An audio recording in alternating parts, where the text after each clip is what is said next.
With us on the huddle, we have David Farrar, Shane Tapo. Hello, you guys. Hello. Let me just turn your microphone. Shane, it's been such a long time since you've been in the I studio. know. You've even forgotten the It's been a basics. little All right, I want to talk about the health reforms. The big thing here is that people are really, really worked up about the Māori Health Authority. What do Are you make they? of it? Yes. I'm not. Māori aren't. Well, that's not a surprise, is it? No. No. So what do you think? What we are worked up is we've had a system in place for 30 plus years that's failed everyone. It's failed Māori. It's failed the taxpayer. It's failed clinicians. And the very definition of madness is continuing the same old thing. I think we need to have a circuit breaker, and I think that's what we've got today. It's the detail of it that's going to be interesting. So, David, tell me what you think of the veto power that the Māori Health Authority will have over the entire health system, I suppose you could call it. Well, I think that's going to be the unpopular part of it. I think overall, these are actually pretty great reforms, much needed. Not often I say that about a Labour announcement, but we saw with COVID having 20 DHBs and a Ministry of Health, you just had so much fall between the cracks, etc. So I think the overall reforms are good. But the thing about the Māori Health Authority, I'm not particularly worried about the so-called veto because, in the reality, they work out behind doors. I just don't think it will achieve anything. I don't think you can point to any area where having a new quango or a committee has actually led to improved outcomes. Because I think the way you improve outcomes is down at the whānau level, where individual families have needs, working with them to get them the support, improve them. So I think the Māori Health Authority, they've had to do because of the pressure on there, but I'll be very surprised if it actually makes any difference. Well, thank you for telling us what the fix is for us, David, but here is the reality. And if you have a look at the blueprint and you have a look at the work the Hauora do, such as in Manierewa Marae, such as Wātea Marae, such as the Hauora in places like I was born, they by and large are the only health entity that exists in many of these towns that service everybody, actually, not just Māori but Pākehā. So there is a blueprint for success, and some of us need to get out of our bungalows and talk to people that have been doing this with great success for a number of years, and I think with a better resourcing and greater commitment, it will work for all. Because I think what you and I can agree on, David, is that the current system hasn't worked for Māori and hasn't worked for the taxpayer. I'm not sure it's worked for anybody. I wonder if the problem here, David, is that we keep on shuffling the deck chairs. I mean, we're essentially going back. So we've got Health New Zealand at the top, and reporting to Health New Zealand are 4 regionally based health authorities. Well, doesn't that just sound like the 1990s? This is literally what we were doing in the 90s, right? Here's the irony. They're reversing Helen Clark's reforms. Yeah. So Heather Simpson has now come and reversed the reforms that she was somehow probably instrumental in actually doing in the previous government that she worked for. But here's the thing, David, right? So now we chuck in that Māori Health Authority for good measure. Would we not be better off, rather than dicking around with that stuff, just putting the necessary money into health, which seems to be the thing that nobody's doing? Well, it does require more than money, though. When you have to get 21 people in a room to decide anything from 20 DHB, there is an issue. But look, what we heard from Shane, which was some good local health initiatives that work, as I said, I don't think we were disagreeing. When I say it's about helping people at the whānau level, it's finding best practice there and ones that make a difference and trying to cut through the bureaucracy. My cynicism is that this national committee will be part of the bureaucracy and won't actually make a positive difference.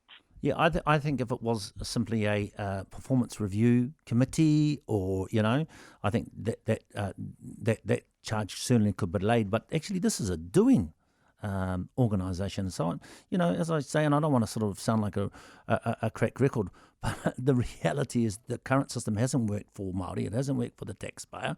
And you've talked about local examples. Well, Waipareira Trust, where I live in West Auckland, caters for tens of thousands of people. So it's much more than just a localised grouping. Here's the thing, though, Shane. If these guys don't get it, if this is the chance, right? If they don't fix these inequities, then then what?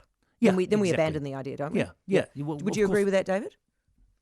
Oh, no, they won't abandon it. This is a sort of reform that once it's done, it will be very, very hard to undo. the big danger is the reform's done badly. This is a massive reform. You're sacking 20 CEOs, 20 boards, you bring it together. You're going to need incredibly good political management and leadership to get this through. That's why I was quite stunned that the government was brave enough, because if in trying to do this, services get degraded at the front line, there will be a big backlash. Yeah, totally. And here is the other. I think the biggest challenge that faces our health sector is that we have a huge skill shortage. So no matter what the curriculum is or what the structure is, if we don't have the kaimahi, if we don't have the works to actually do it, we're all in the stook. And I think that is the biggest challenge that's facing the health sector at the moment. That's a fair point as well. Right, we'll take a break with these. So we've got Shane Te-Pou, David Farrar as our huddle this evening. You're back with David Farrar, Shane Te-Pou, our huddle this evening. David, the fact that China is stoked about Nanaia Mahuta's speech and the editorials in the Five Eyes countries less so, should we be concerned about that? Not entirely. It seems like I could be on side with Labour all tonight. That's all right. I think Mahuta was right to say Five Eyes shouldn't become a foreign policy shop. It's an intelligence sharing thing. So I think she was right there. Where I think there is an issue is we have been too weak on China. China has gone from being a country going the right direction, becoming more liberal, more open, to much more repressive the last 5 years. The genocide, especially of the Muslims there, is something that we should be speaking out with, not once every 4 months with a polite letter, but we should be condemning loudly. Yeah, interesting, because I read the speech very carefully. I agree with you, David, that the Five Eyes is an intelligence gathering organisation and ought not to be a policy making or distributing platform. But I read the speech. I think that she was quite strong in her condemnation, not only in terms of the genocide that is occurring, and that's what we ought to call it, but also supporting the pro-Indian people in Hong Kong.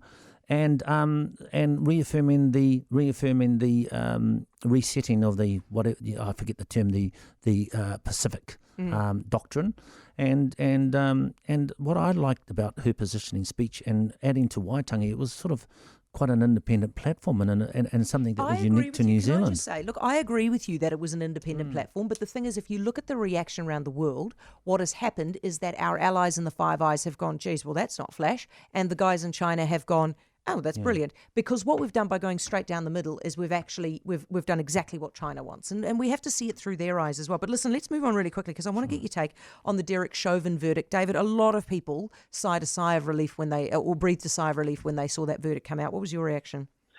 Well, it shouldn't be a sigh of relief. This is the unfortunate thing. I think the verdict was correct. What he did was terrible. There should have been consequences. There have been. But we shouldn't have this environment where if the jury goes one way, and sometimes they do go the other way, you're going to have 10 or 20,000 people rioting and burning down buildings. So it's awful that we have this situation where you actually do have to do the sigh of relief that there's not rioting, because it should be about what were the facts in this case. In this case, it's pretty clear.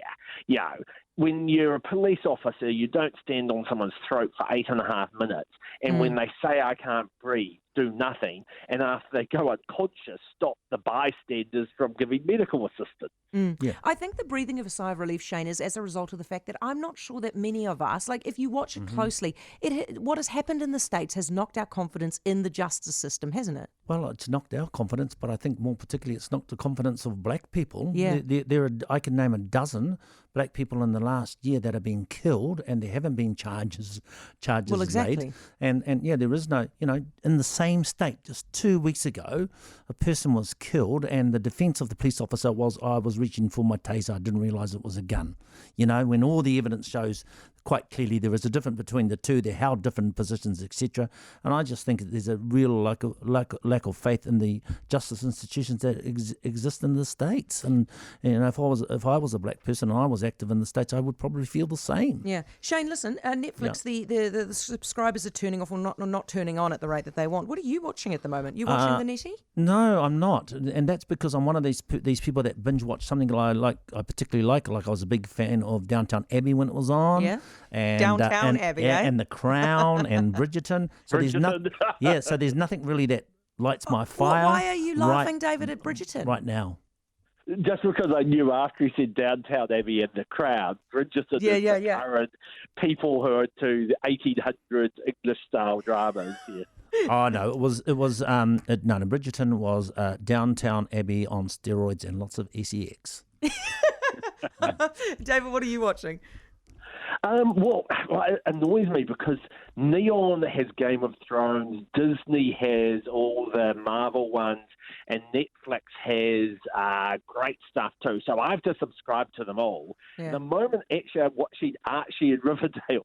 Oh, that's an interesting one. You know, I know. Of course, it's a Kiwi actor as the lead, etc. But no, very captivating. I just want to say this, and I'm not saying that's because I'm in a radio studio, but this is the only platform that I watch, listen, or read in real time. Oh, there we go. There you go. Thus it should be. Thank you so much, the pair of you, David Farrar and Shane Tapo. You know that I just use opportunities like a Netflix story every time to ask them what they're watching so I know what I need to be watching. That's all. It's just looking after myself here. Sorry that you had to tune into that. How much should I be spending? Where do I get started investing? Can money make me happy? To find out, join me, Frances Cook, on Cooking the Books, your personal finance podcast. Listen and follow now on iHeartRadio or wherever you get your podcasts.